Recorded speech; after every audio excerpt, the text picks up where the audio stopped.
Budget का मतलब पता होना चाहिए। बजट का सीधा मतलब होता है एस्टिमेशन करना, ठीक है। तुम्हारी शादी है, तुम्हारे पापा शादी का बजट बना रहे तुम्हारे, तो क्या करेंगे, वो एस्टिमेशन करेंगे कि भाई शादी में टोटल कितना कितना कौन कौन सी चीज़ों पे पैसा खर्च होने वाला है, इस चीज़ का एस्टिमेशन करेंगे। और क्या एस्टिमेशन करेंगे, जितने मेहमान आएंगे तो कौन कौन कितने कितने का लिफाफा देने वाला है, तो कितना पैसा आने वाला है, दो चीज़ों का एस्टिमेशन, यही होता है ना बजट। तो शादी का बजट हो गया। तो ऐसा ही होता क्या है, हर साल जो आने वाला साल है, जैसे कि अभी फाइनेंशियल तुम सबको पता है 1 अप्रैल 2023 से जो साल स्टार्ट होगा फाइनेंशियल ईयर, वो कहाँ तक चल जाएगा, 31 मार्च 2024 के लिए। तो आने वाले साल के लिए यहीं पे शुरुआत में सरकार करती क्या है, अपने एक्सपेंडिचर्स और जितने भी रिसिप्ट्स आने वाले, जितना भी पैसा आने वाला है, जो रिसिप्ट्स होगा और जो एक्सपेंडिचर होगा, उन दोनों का गवर्नमेंट क्या कर लेती है, एस्टिमेशन, है ना। खर्चों का और कमाई का दोनों का गवर्नमेंट क्या कर लेती है, एस्टिमेशन कर लेती है ड्यूरिंग अ फिस्कल ईयर, एक फिस्कल ईयर की। तो बस इसी को क्या बोला गया, गवर्नमेंट बजट। प्रॉपर डेफिनेशन पे जाओगे तो लिखा हुआ है कि it refers to item wise estimation of government receipts and expenditure during a fiscal year. एक वित्तीय वर्ष में सरकार की अनुमानित आय और व्यय का विवरण है, ठीक है, यहाँ तक सबको। उसके बाद फिर हमारी बात ये आई बेटा कि गवर्नमेंट बजट के उद्देश्य क्या है, ऑब्जेक्टिव, सरकार बजट क्यों बनाती है, किस उद्देश्य के साथ बनाती है। तो टोटल आपके पास 7 पॉइंट्स है। सबसे पहला है एलोकेशन ऑफ रिसोर्सेज, संसाधनों का आवंटन। पहले तो लाइन का मतलब समझो, देखो है क्या प्रॉब्लम, क्या प्रॉब्लम ये है कि क्लास 11th में ही पढ़ा था कि रिसोर्स लिमिटेड है, संसाधन सीमित है। तो उसका ऐसा आवंटन मतलब डिस्ट्रीब्यूशन, बंटवारा करना है कि कंट्री में प्रॉफिट और कंट्री के लोगों का वेलफेयर दोनों मैक्सिमम हो जाए, लाभ और कल्याण दोनों मैक्सिमम हो जाए, ठीक है। तो अब सरकार इस तरीके का एलोकेशन करना चाहती है रिसोर्स का बजट के थ्रू। अब ये होगा कैसे, दो चीजों का ध्यान रखती है सरकार। पहला, टैक्स कंसेशन एंड सब्सिडी, कर छूट और आर्थिक सहायता। देखो सीधी सी चीज है, एक देश में अगर इन्वेस्टमेंट को बढ़ाना है ना, अगर एक देश में आप चाहते हो कि इन्वेस्टर आए, निवेशक आए, इंडस्ट्री लगाए, तो उसके लिए गवर्नमेंट को टैक्स रेट को क्या करना पड़ता है, कम। तो गवर्नमेंट टैक्स रेट कम करके इन्वेस्टर को इनकरेज करती है, निवेशक को बुलाती है। जब निवेशक आते हैं तो दो टाइप के निवेशक आते हैं, एक आते हैं वो इन्वेस्टर जो हार्मफुल प्रोडक्ट बनाने का सोच रहे हैं, और एक वो इन्वेस्टर जो क्या करने वाले, वेलफेयर, कल्याण संबंधित चीजें बनाने का सोच रहे हैं। Harmful product, alcohol, cigarette, tobacco product, ऐसे जो चीजें बनाने की सोच रहे हैं, सरकार उनके ऊपर लगा देती है भारी कर, हैवी टैक्स, ठीक है। और जो वेलफेयर रिलेटेड गुड्स बनाने की सोच रहे हैं, खादी जैसी चीजें, तो सरकार उनको सब्सिडी देती है, आर्थिक सहायता देती है। तो ये पहला ऑब्जेक्टिव हो गया, allocation of resources. Objective number 2, नहीं इसी में एक और बात है यार, एक और चीज है पहले ऑब्जेक्टिव में, direct production of goods and service, वस्तु और सेवाओं का प्रत्यक्ष उत्पादन। बहुत सारी चीजें ऐसी है ना जो इकोनॉमिकल तो है, मतलब पैसों से बनेगी, लेकिन नॉन प्रॉफिटेबल है, लाभ नहीं होगा उसे बना के। जैसे सैनिटेशन, सफाई का काम, वाटर सप्लाई, पानी वितरण का काम। तो ऐसी चीजों को कोई प्राइवेट सेक्टर करना पसंद नहीं करता। तो गवर्नमेंट एक आइडिया बनाती है, गवर्नमेंट कहती है यार कोई प्राइवेट सेक्टर तो करेगा नहीं, तो हम एक काम करते हैं, ऐसी चीजों के लिए साल के शुरुआत में जब बजट बना रहे ना, तो उसी टाइम कुछ पैसा अलग रख लेते हैं। उन चीजों का प्रोडक्शन कोई प्राइवेट सेक्टर तो करेगा नहीं, तो उन चीजों का प्रोडक्शन हम खुद ही कर लेते हैं। बोलो डन हो यहाँ तक। फिर उसके बाद अगली चीज क्या आती है, reducing inequality of income and wealth. सरकार बजट के थ्रू इनकम और वेल्थ की इनइक्वालिटी को, असमानता को कम करना चाहती है। कैसे होगा कम, सीधा तरीका, रिच के ऊपर लगा दो हैवी टैक्स। बजट में सरकार प्लान करती है कि जो अमीर लोग हैं उन पे हैवी टैक्स लगा दीजिए, और वहां से जो पैसा आएगा वो पैसा गरीबों को, पुअर्स को क्या कर दो, सब्सिडी की फॉर्म में, आर्थिक सहायता की फॉर्म में गरीबों को दे दो। बोलो डन। इससे क्या होगा, रिच का इनकम थोड़ा घटेगा और पुअर का लिविंग स्टैंडर्ड थोड़ा सा बढ़ जाएगा। बोलो डन हो इसको लेके। फिर तीसरा पॉइंट है कि गवर्नमेंट बजट के थ्रू इकोनॉमिकल स्टेबिलिटी लाना चाहती है। इकोनॉमिकल स्टेबिलिटी, आर्थिक स्थिरता। किसे कहते हैं इकोनॉमिकल स्टेबिलिटी, अगर एक देश में जो प्राइस है ना, प्राइस कीमत, उसमें उतार चढ़ाव ना हो। देखो उतार चढ़ाव हो रहा है, प्राइस बढ़ रहा है, प्राइस घट रहा है, तो मतलब स्टेबल नहीं है ना, स्थिर नहीं है। और अगर ना हो, प्राइस फिक्स रहे लगातार, चीजों का, तो मतलब क्या है, इकोनॉमिकल स्टेबिलिटी। बोलो क्लियर है? इकोनॉमिकल स्टेबिलिटी क्या होती है? तो गवर्नमेंट लगातार कोशिश करती है कि कंट्री में इकोनॉमिकल स्टेबिलिटी रहे। अब होगा कैसे स्टेबिलिटी? जब एडी और एएस दोनों बराबर होंगे। एडी क्या है? एग्रीगेट डिमांड, समग्र मांग, देश जितना खरीदना चाहता है, और एएस क्या है? देश जितना बनाना चाहता है। अगर दोनों इक्वल है तो इकोनॉमी स्टेबल है, और इक्वल नहीं है तो दो बातें हैं। एक ये हो सकता है कि एडी ग्रेटर देन हो सकता है एएस से, इसे इन्फ्लेशनरी, स्फीतिकारी स्थिति बोलते हैं। इस केस में गवर्नमेंट क्या प्लान करती है? एडी को घटाने का।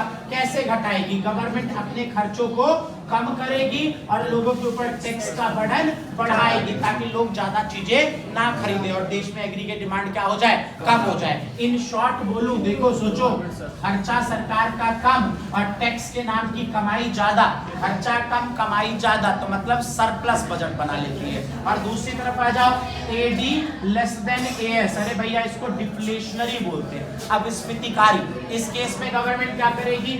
अपने एक्सपेंडिचर को बढ़ा देगी और टैक्स को घटा देगी। इन शॉर्ट बोलूं तो सरकार एक्सपेंडिचर बढ़ा देगी, टैक्स घटा देगी। इन शॉर्ट बोलूं तो सरकार का जो बजट होगा वो कैसा होगा? घाटे का, डेफिसिट बजट होगा। बोलो ठीक है? ये तीसरा ऑब्जेक्टिव सरकार के बजट का। चौथा ऑब्जेक्टिव क्या है? चौथा है कि सरकार मैनेजमेंट करना चाहती है। किसका मैनेजमेंट? पब्लिक एंटरप्राइज, जो सरकारी उद्यम है, जो सरकारी व्यापार है। सरकार के बहुत सारे उद्योग चलते हैं। क्यों चलाती है सरकार? लोगों के कल्याण के लिए। सबसे बड़ा एग्जांपल रेलवे। तो इन इंडस्ट्री का मैनेजमेंट करना, प्रबंध करना किसकी जिम्मेदारी? सरकार की।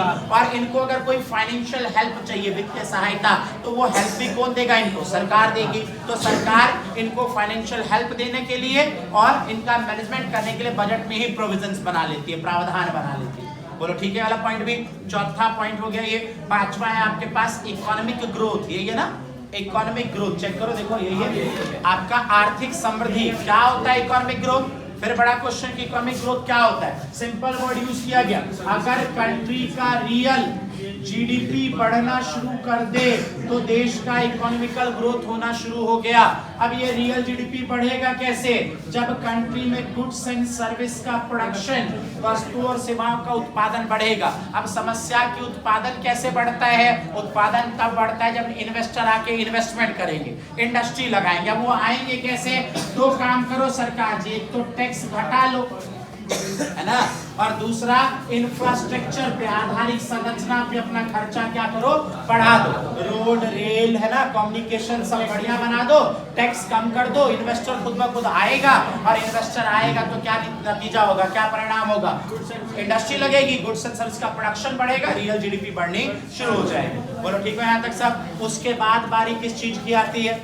इसके बाद अगला पॉइंट है आपका रिड्यूसिंग रीजनल डिस्पैरिटी, क्षेत्रीय असमानता को कम करना।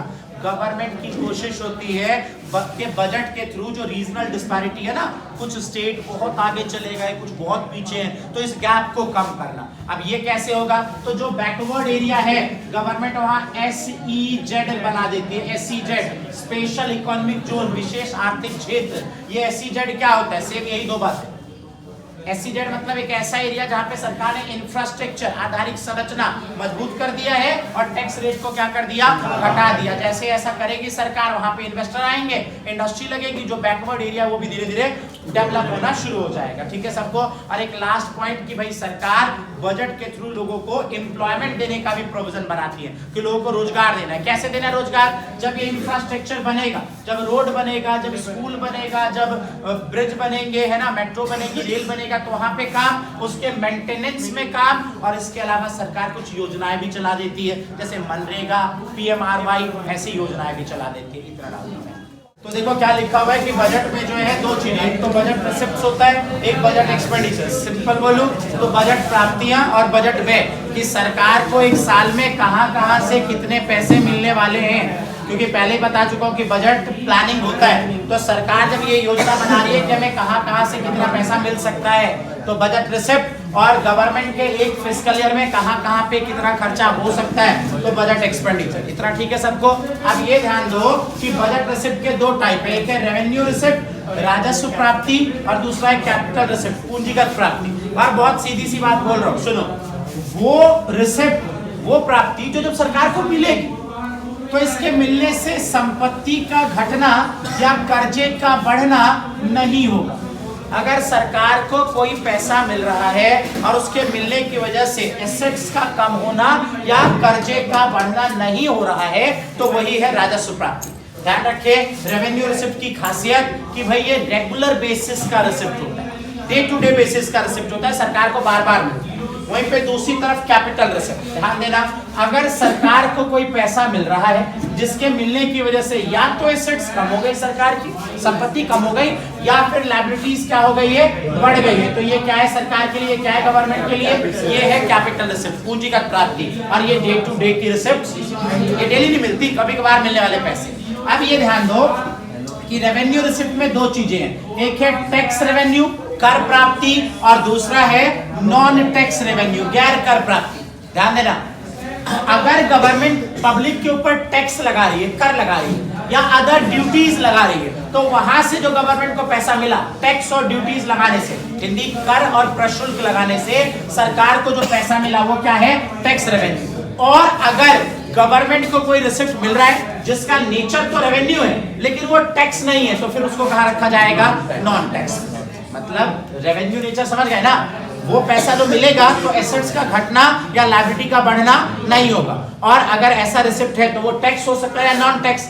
टैक्स लगाने से अगर कोई रेवेन्यू रिसिप्ट मिल रहा है तो टैक्स रेवेन्यू बोल दूंगा, और टैक्स के अलावा अगर कहीं से कोई नॉन टैक्स रेवेन्यू मिल रहा है तो नॉन टैक्स रेवेन्यू बोल दूंगा। ठीक है, टैक्स रेवेन्यू में दो हो सकते हैं, एक हो सकता है डायरेक्ट टैक्स, एक हो सकता है इनडायरेक्ट। पहले समझो टैक्स किसे कहते हैं। टैक्स एक कंपलसरी पेमेंट, आवश्यक भुगतान करना ही होगा। कौन करेगा, इंडिविजुअल या कंपनी करेगी, किसको, गवर्नमेंट को। और बदले में कोई भी डायरेक्ट बेनिफिट की उम्मीद ना रखे, ये उम्मीद ना रखे कि सरकार कोई आपको डायरेक्टली लाभ देगी, सीधा आपका घर नहीं बनवाएगी, उस पैसों से सरकार वेलफेयर का काम करेगी, पब्लिक वेलफेयर का। ठीक है, यहाँ तक तो टैक्स रिसिप्ट क्या होता है पता लग गया। अब ये समझो कि टैक्स के दो पार्ट से, डायरेक्ट टैक्स और इनडायरेक्ट टैक्स, प्रत्यक्ष और अप्रत्यक्ष, दोनों में क्या डिफरेंस है। डायरेक्ट टैक्स किसी पर्सन की इनकम या प्रॉपर्टी पर लगता है, किसी भी बंदे की, पर्सन की या कंपनी की जो इनकम है, पर्सन और कंपनी की जो इनकम है या जो प्रॉपर्टी है, उस पे जो टैक्स लगेगा वो डायरेक्ट टैक्स है, प्रत्यक्ष का। तो फिर इनडायरेक्ट टैक्स क्या है, जब आप कोई गुड्स या सर्विस खरीदोगे, है ना, मैंने तेरे यहाँ से वो खरीदी ना पीनट चिक्की गजक, है ना, तो वहां पर उस टाइम जो टैक्स लगा वो क्या है, इनडायरेक्ट टैक्स। कंफर्टेबल है। डायरेक्ट टैक्स का example income tax, property tax, gift tax, death duty, कई सारे टैक्सेस है। और इनडायरेक्ट टैक्स का सबसे बड़ा एग्जांपल जीएसटी है ना, वैल्यू एडेड टैक्स है, एक्साइज ड्यूटी है, ये सब इनडायरेक्ट टैक्स के एग्जांपल है। डायरेक्ट टैक्स की खासियत कि जिस पर्सन पे ये इंपोज होगा, जिस पे लगेगा वही इसको भरेगा, है ना। इनकम टैक्स मेरे ऊपर लगा तो मुझे अपनी इनकम से भरना पड़ेगा, लेकिन अगर जीएसटी गवर्नमेंट ने मुझे बोला कि प्रशांत तू सर्विस प्रोवाइडर है, तुझे जीएसटी पे करना होगा, तो वो जीएसटी मैं नहीं भरूंगा, वो मैं तुम्हारी फीस पे ऐड कर दूं, 500 प्लस जीएसटी। हाँ जी, जो भी है प्लस जीएसटी। ठीक है, खोलते नहीं ऐसे फीस के। हाँ, उसके बाद इनडायरेक्ट टैक्स। इनडायरेक्ट टैक्स का क्या है, मैंने बता ही दिया। डायरेक्ट टैक्स की जो कवरेज होती है ना, कवरेज वो कम होती है, कम लोगों पे लगता है डायरेक्ट टैक्स। और जो इनडायरेक्ट टैक्स है उसका क्या है, वो ज्यादा से ज्यादा लोगों पे लगता है। अब यहाँ पे मैं बोलूं किस किस के पापा इनकम टैक्स भरते हैं तो कम लोग हाथ खड़ा करेंगे, लेकिन कौन कौन जीएसटी पे करता है, सब कुछ ना कुछ तो खरीदते हो ना, तो वहां पे जीएसटी देना पड़ता है। तो इसकी कवरेज कम है, इसकी कवरेज ज्यादा है। उसके अलावा डायरेक्ट टैक्स ना प्रोग्रेसिव नेचर का होता है, प्रगतिशील। आपकी इनकम के बढ़ने के साथ साथ डायरेक्ट टैक्स क्या होता चला जाएगा, बढ़ता चला जाएगा। लेकिन इनडायरेक्ट टैक्स ये प्रोग्रेसिव नहीं होता, ये प्रोपोर्शनेट होता है, अनुपातित। आप रिच हो, आप पुअर हो, आप कुछ भी हो, ठीक है, सेम रेट से लगेगा। ये डायरेक्ट टैक्स की खासियत है। उसके बाद आ जाओ, टैक्स के अलावा अगर कोई रेवेन्यू रिसिप्ट है तो उसी को क्या बोलते हैं, नॉन टैक्स रेवेन्यू, गैर कर प्राप्ति। 9 पॉइंट्स है। पहला इंटरेस्ट, सरकार ने किसी को लोन दिया, उस पे सरकार को ब्याज मिला, तो वो इंटरेस्ट है, रिसिप्ट है, रेवेन्यू नेचर का है, टैक्स नहीं है, तो क्या है, नॉन टैक्स है। फी, सरकार आपको रेकरिंग सर्विस सरकार आपको रेकरिंग सर्विस देती है। रेकरिंग मतलब दिन प्रतिदिन की सेवाएं देती है, जैसे कोर्ट सर्विस, जैसे गवर्नमेंट स्कूल की सर्विस, गवर्नमेंट हॉस्पिटल की सर्विस। तो वहां पे जो आपसे कुछ लेती है थोड़ा बहुत, उसी को क्या कहते हैं, इलीगल तरीके वाला नहीं, सरकार वो पर्ची बढ़ाने के लिए है ना, हाँ, तो वो फी होता है, ठीक है। डिविडेंड क्या है? डिविडेंड क्या है? डिविडेंड या प्रॉफिट। देखो, सरकार ने अगर किसी प्राइवेट कंपनी का शेयर खरीद रखा है तो वहां से जो लाभ मिलेगा उसको डिविडेंड बोलते हैं, और सरकार की खुद की जो कंपनी है वहां से जो लाभ मिलेगा उसे क्या बोलते हैं? प्रॉफिट। लाइसेंस फी क्या है? सरकार कहती है कुछ चीजें तुम हमसे पूछे बिना नहीं कर सकते, हम करने से पहले तुम्हें हमसे परमिशन लेना पड़ेगा। जैसे गन रखने के लिए परमिशन, भोजू गन रखने के लिए परमिशन लेना पड़ेगा, और गाड़ी चलाने के लिए परमिशन लेना पड़ेगा, है ना, वो ठेका खोलने के लिए परमिशन लेना पड़ेगा, तो उसके लिए जो पैसे देने पड़ेंगे वो लाइसेंस फीस है। एसचीट क्या होता है? एसचीट एसचीट क्या होता है? कुछ लोग ऐसे होते हैं जिनका कोई नॉमिनी नहीं होता, कोई उत्तराधिकारी नहीं होता, उनके मरते ही उनकी सारी प्रॉपर्टी किसकी? गवर्नमेंट की, तो वो एसचीट इनकम है, हिंदी में भी एसचीट ही बोलते हैं। फिर ये क्या लिखा है? फोरफिचर इनकम है ना, जब्त की हुई आय। कुछ लोग ऐसे होते हैं जिनके ऊपर केस चलता है, केस चलता है, सरकार कहती है भागियो मत, भागेगा तो छोड़ेंगे नहीं तुझे, अब वो भाग जाते हैं। विजय माल्या देश छोड़ के भाग गया, है ना। तो ऐसे लोग जिनको केस चल रहा है या गवर्नमेंट के परमिशन को नहीं माना उन्होंने, तो ऐसे लोगों की सारी प्रॉपर्टी गवर्नमेंट जब्त कर लेती है, जिसको आप फोरफिच इनकम बोलते हो। फिर उसके बाद फाइन एंड पेनल्टी, सरकार रूल्स बनाती है, उम्मीद करती है आप फॉलो करोगे, जैसे कि मास्क पहनना है, हेलमेट लगा के ड्राइविंग करनी है, लाइसेंस होना चाहिए आपके पास, पकड़े जाओगे फाइन पेनल्टी लग जाएगी। उसके बाद गिफ्ट एंड ग्रांट, जब भी खुशी वाली बात है तो सरकार को जो पैसा मिलेगा इट्स कॉल्ड गिफ्ट, और कहीं पे दुख है वहां पे किसी ने हेल्प कर दी, फाइनेंशियल हेल्प, तो उसे ग्रांट बोलते हैं। ये भी क्या है?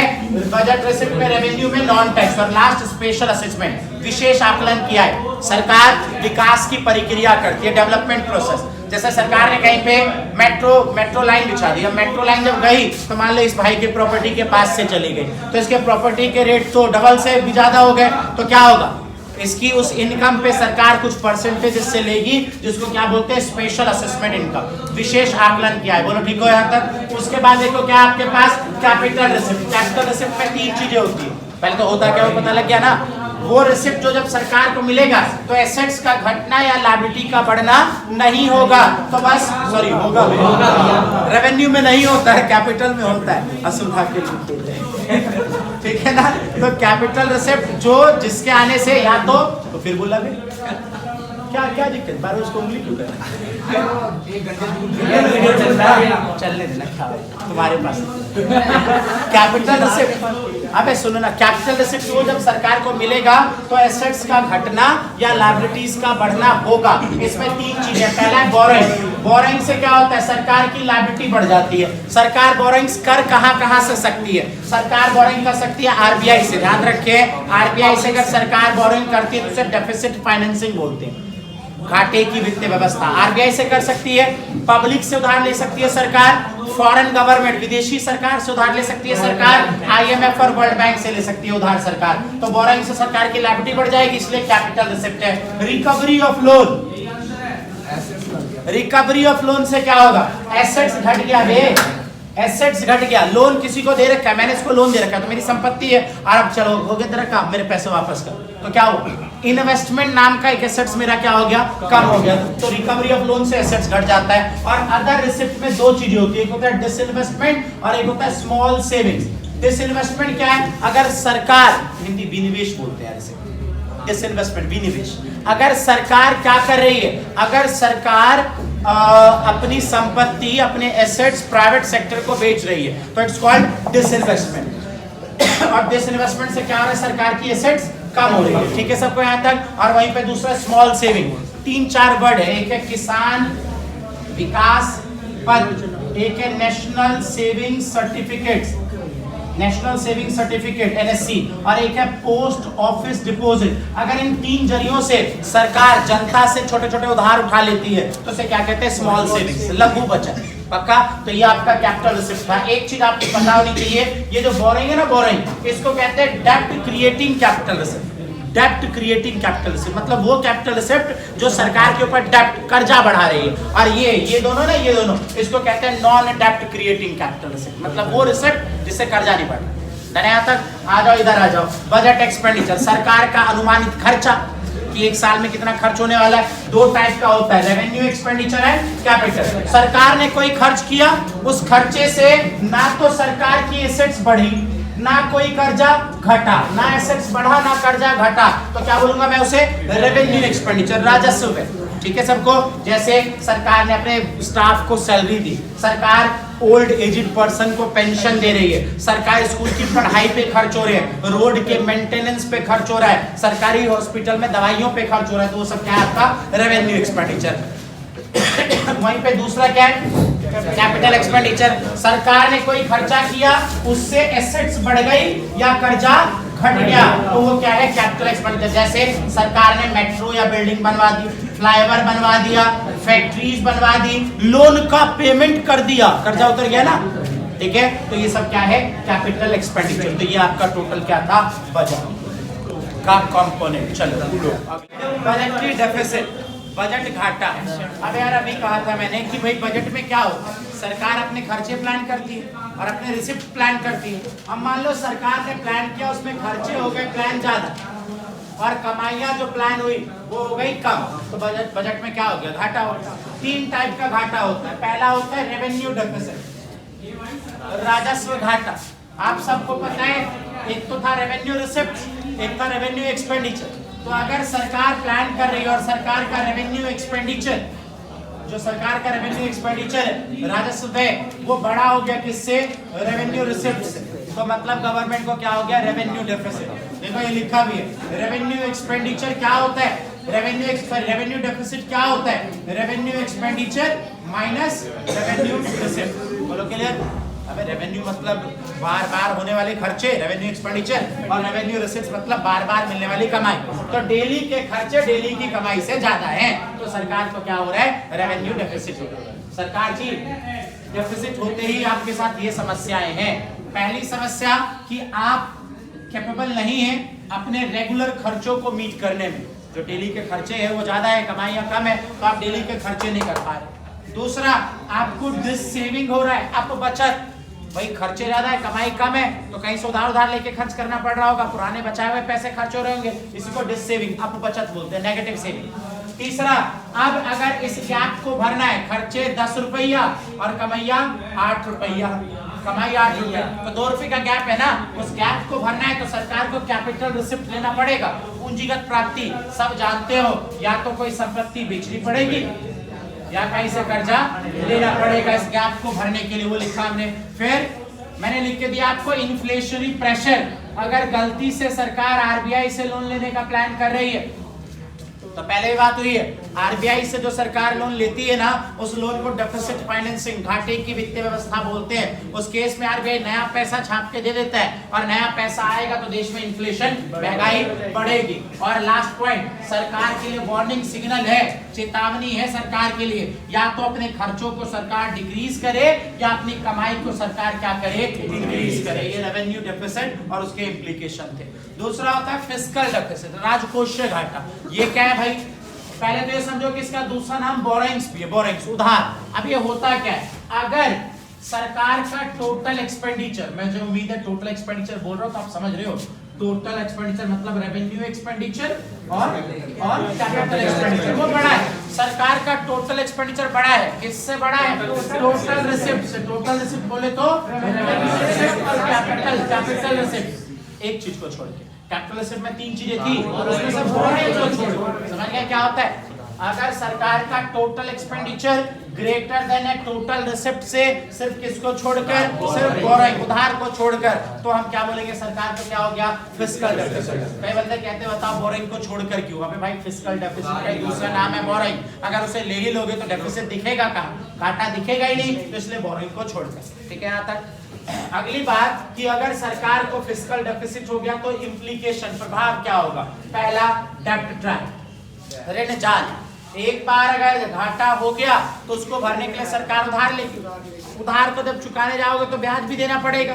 ब्याज देने का मतलब है रेवेन्यू एक्सपेंडिचर, राजस्व व्यय बढ़ा देना। और राजस्व व्यय रेवेन्यू एक्सपेंडिचर जब बढ़ता है तो क्या होता है? रेवेन्यू डेफिसिट, राजस्व घाटा। सरकार फंस गई। सरकार किस में फंस गई? फिस्कल डेफिसिट की वजह से रेवेन्यू डेफिसिट हो गया। अब उसको भरने के लिए उधार लेंगे, दोबारा फिस्कल डेफिसिट हो जाएगा। मतलब बार बार सरकार घाटे के जाल में फंस गई। एक बार उधार ले लो और फंस जाओ डेट ट्रैप में, ऋण जाल में। बार बार आपके यहाँ पे कभी फिस्कल डेफिसिट, कभी रेवेन्यू, फिर फिस्कल, फिर रेवेन्यू, ऐसा बार बार होने लग जाएगा। ठीक है, यहाँ तक सबको। दूसरा इन्फ्लेशनरी, स्फीति। मैंने पहले ही समझा दिया इन्फ्लेशनरी क्या होता है। अगर सरकार लोन कहां से ले रही है? आरबीआई से। तो आरबीआई क्या कर रहा है? नई करेंसी की फॉर्म में लोन दे रहा है। नई करेंसी देश में क्या बढ़ा देती है? परचेज करने की पावर, खरीदने की क्षमता।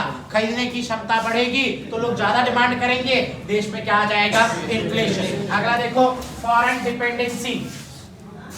फॉरेन डिपेंडेंसी, अगर आप लोन लेने चले गए फॉरेन कंट्री के पास तो भैया जो आपको उधार देगा उसके ऊपर आप क्या हो जाओगे? निर्भर हो जाओगे। पाकिस्तान के साथ यही तो हुआ। बार बार बजट कैसा बनता है उनका? डेफिसिट का। और बार बार वो लोन लेने पहुंचते हैं चाइना के पास, उनकी डिपेंडेंसी चाइना पे बढ़ गई है। ठीक है ना। उसके बाद हैम्पर द फ्यूचर ग्रोथ। अगर आपको बार बार फिस्कल डेफिसिट होगा तो उधार लेना पड़ेगा। हर बार की कमाई में से बड़ा हिस्सा आपको किस में चुकाना पड़ेगा? ब्याज में। ब्याज में। कमाई हो गई कम, कमाई जो है उसका बड़ा हिस्सा ब्याज में चला गया ना, तो कमाई, इनकम कम हो गई। अब कम इनकम में आपका फ्यूचर ग्रोथ, भविष्य का विकास कैसे हो सकता है?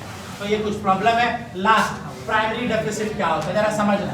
देखो ये साल है तुम्हारा 22-23 और पिछला साल था मान लो 21-22। पिछले साल 1000 करोड़ का घाटा हुआ। पिछले साल 1000 करोड़ का घाटा हुआ। सरकार ने उस घाटे को भरने के लिए लोन ले लिया। मान लो लोन लिया 10% पर एनम, तो 1000 करोड़ का 10% पर एनम मतलब 100 करोड़ का ब्याज। अब इस साल फिर घाटा हो गया, मान लो 900 करोड़ का घाटा हो गया इस साल। अब क्या होता है प्राइमरी डेफिसिट? जो इस साल फिस्कल डेफिसिट हुआ, अगर उसमें से तुम माइनस कर लो, क्या माइनस कर लो? पिछले साल के घाटे का ब्याज। पिछले साल कितना था? 1000 का घाटा, उसमें ब्याज कितना देना है? 100 करोड़। इस साल घाटा कितना है? 900। तो इस साल के घाटे में से पिछले साल जो डेफिसिट हुआ था, फिस्कल डेफिसिट, उसका ब्याज माइनस कर लो, तो जो निकल के आएगा वो क्या है आपका? प्राइमरी डेफिसिट, प्राथमिक घाटा। देखो क्या लिखा है? Fiscal deficit of current year minus interest payment of previous year. तो जो डिफरेंस है वो प्राइमरी डेफिसिट है। एक बार एग्जामिनर ने पूछा भैया जीरो प्राइमरी डेफिसिट क्या होता है? जीरो होने का मतलब ये दोनों चीजें एक दूसरे के क्या है? बराबर। Fiscal deficit, primary deficit zero मतलब फिस्कल डेफिसिट किसके बराबर है? इंटरेस्ट पेमेंट के। और क्या जीरो प्राइमरी डेफिसिट देश के लिए अच्छी बात है? जी बिल्कुल अच्छी बात है, क्योंकि प्राइमरी डेफिसिट जीरो मतलब इस साल तो उधार चाहिए ही नहीं था, वो तो थोड़ा बहुत क्यों लेना पड़ा? पुराने लोन का ब्याज भरना था। ठीक है ना। अच्छा एक और चीज देख लो, फिस्कल डेफिसिट का एक फॉर्मूला तो तुमने ये देखा कि total expenditure minus total receipt excluding boring. एक फॉर्मूला और देख लो, फिस्कल डेफिसिट अगर निकालना है तो रेवेन्यू डेफिसिट ले लो, ये वाला डेफिसिट राजस्व घाटा, और प्लस क्या? Plus capital expenditure minus capital receipt excluding boring. एक ये फॉर्मूला। कुछ लोग इसे ऐसे ही बोलते हैं, फिस्कल डेफिसिट बराबर revenue deficit plus capital expenditure minus non डेप्ट क्रिएटिंग कैपिटल रिसिप्ट। अबे देखो ना, कैपिटल रिसिप्ट में 2 थे, 3 थे। बोरोइंग था, रिकवरी ऑफ लोन था और अदर रिसिप्ट थे। तो अगर बोरोइंग हटा दो तो बाकी दोनों को मैंने क्या नाम दिया था? नॉन डेप्ट, है ना। तो माइनस नॉन डेप्ट क्रिएटिंग कैपिटल रिसिप्ट। चलो